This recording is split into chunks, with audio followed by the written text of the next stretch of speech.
വയനാട്ടിൽ കോൺഗ്രസ് അധ്യക്ഷൻ രാഹുൽ ഗാന്ധി മത്സരിക്കാനെത്തുമ്പോൾ എതിർ സ്ഥാനാർത്ഥി ബിജെപിയുടെ ആരായിരിക്കും? അത് തന്നെയാണ് കഴിഞ്ഞ കുറെ മണിക്കൂറുകൾ ഇന്ത്യൻ രാഷ്ട്രീയവും കേരള രാഷ്ട്രീയവും ഒക്കെ ചോദിച്ച ചോദ്യം. രാഹുലിനോടൊപ്പം അല്ലെങ്കിൽ രാഹുലിനെതിരെ മത്സരിക്കാൻ ബിജെപിയുടെ ഏത് സ്ഥാനാർത്ഥിയാകും വയനാട്ടിലെത്തുക? അപ്പോഴൊക്കെ കേട്ട പേര് സ്മൃതി ഇറാനി എന്ന പേര് തന്നെയാണ്. രാഹുൽ മത്സരിക്കുമോ ഇല്ലയോ എന്നുള്ള കാര്യത്തിൽ ഈ മണിക്കൂറിലും തീരുമാനമൊന്നുമായിട്ടില്ല. അമേഠിയിൽ മത്സരിക്കാൻ ഉറപ്പിച്ച് എന്ന തരത്തിലുള്ള വാർത്തകളും പുറത്തു വരുന്നു. എന്തായാലും വയനാട്ടിൽ രാഹുൽ മത്സരിക്കുമോ എന്ന കാര്യത്തിൽ ഇന്ന് അന്തിമ തീരുമാനം ഉണ്ടായേക്കും. ഡൽഹിയിലെ മുതിർന്ന നേതാക്കൾ ഇന്നലെ രാഹുൽ ഗാന്ധിയെ കണ്ട് വയനാട്ടിൽ മത്സരിക്കേണ്ടതിന്റെ ആവശ്യകത അറിയിച്ചിരുന്നു. ഇന്ന് ചേരുന്ന കോൺഗ്രസ് പ്രവർത്തക സമിതിയിലും വയനാട് സജീവ ചർച്ചയാകും എന്ന് തന്നെയാണ് പുറത്തുവരുന്ന റിപ്പോർട്ടുകൾ. വയനാട്ടിൽ സ്ഥാനാർത്ഥിയാവാൻ കോൺഗ്രസ് അധ്യക്ഷനുമേൽ സമ്മർദ്ദങ്ങൾ ഏറുകയാണ്. കേരളത്തിന് വേണ്ടി മുതിർന്ന നേതാക്കൾ രാഹുലുമായി ചർച്ചയും നടത്തിയിട്ടുണ്ട്. രാഹുലിന്റെ സ്ഥാനാർത്ഥിത്വം കേരളത്തിലെ മുഴുവൻ സീറ്റുകളും തൂത്തുമാറാൻ സഹായിക്കുമെന്നാണ് നേതാക്കൾ അദ്ദേഹത്തെ ധരിപ്പിച്ചത് തന്നെ. സോണിയാഗാന്ധിയും പ്രിയങ്ക ഗാന്ധിയും ഇക്കാര്യത്തിൽ ചർച്ചയുമുണ്ടായി. അമേഠിയിലും വയനാട്ടിലും രാഹുൽ ജയിച്ചാൽ അമേഠി രാജിവെച്ച് അവിടെ പ്രിയങ്കയെ മത്സരിപ്പിക്കാനുള്ള സാധ്യതയും തള്ളിക്കളയാനാവില്ല.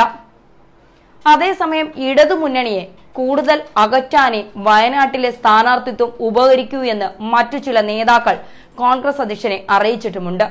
എന്നാൽ ദേശീയ തലത്തിൽ ഇടതിന് വലിയ പ്രാധാന്യം നൽകേണ്ടതില്ലെന്നാണ് മറുവാദം. രാഹുലിനെ നേരിടാൻ സ്മൃതി ഇറാനിയെ ബിജെപി വയനാട്ടിൽ ഇറക്കുമെന്ന സൂചനയുമുണ്ട്. അത് ബിജെപിക്ക് കേരളത്തിൽ കൂടുതൽ ഇടമുണ്ടാക്കി കൊടുക്കുമെന്നാണ് രാഹുലിന്റെ സ്ഥാനാർത്ഥിത്വത്തെ എതിർക്കുന്നവർ പറയുന്നത്. കോൺഗ്രസ് അധ്യക്ഷൻ രാഹുൽ ഗാന്ധി അമേഠിയിൽ നിന്ന് പേടിച്ചോടിയതെന്നാണ് കേന്ദ്രമന്ത്രി സ്മൃതി ഇറാനിയുടെ ഇതിനോടുള്ള പരിഹാസവും. ദക്ഷിണേന്ത്യയിൽ മത്സരിക്കണമെന്ന് രാഹുൽ ഗാന്ധിയോട് പാർട്ടി പ്രവർത്തകർ ആവശ്യപ്പെട്ടെന്ന വാദം വെറും നാടകമാണെന്നും സ്മൃതി ഇറാനി പറയുന്നു. അമേഠിയിൽ നിന്ന് രാഹുലിനെ ഓടിച്ചതാണ്. മറ്റു സംസ്ഥാനങ്ങളിൽ നിന്ന് രാഹുൽ ജനവിധി തേടണമെന്ന ആവശ്യമുയർന്നു എന്ന് പറയുന്നതൊക്കെ നാടകമാണ്. ജനങ്ങൾ രാഹുലിനെ പിന്തള്ളി കഴിഞ്ഞു. സ്മൃതി ഇറാനി ട്വീറ്റ് ചെയ്തത് ഇങ്ങനെയാണ്. തൊട്ടു പിന്നാലെ സ്മൃതിക്ക് മറുപടിയുമായി കോൺഗ്രസ് വക്താവ് രൺദീപ് സിംഗ് സുർജുവാലെ രംഗത്തെത്തിയിരുന്നു. ചാന്ദനി ചൌക്കിലും അമേഠിയിലും തിരഞ്ഞെടുപ്പിൽ പരാജയപ്പെട്ട സ്മൃതി ഇറാനി രാജ്യസഭാ എംപിയാണ് എന്നത് മറക്കരുത് എന്നായിരുന്നു അദ്ദേഹത്തിന്റെ ട്വീറ്റ്.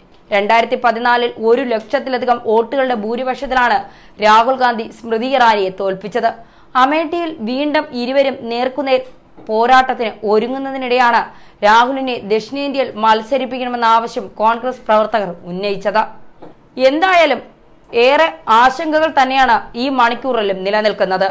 ദക്ഷിണേന്ത്യയിൽ മത്സരിക്കാൻ കോൺഗ്രസ് അധ്യക്ഷൻ രാഹുൽ ഗാന്ധി എത്തുമോ?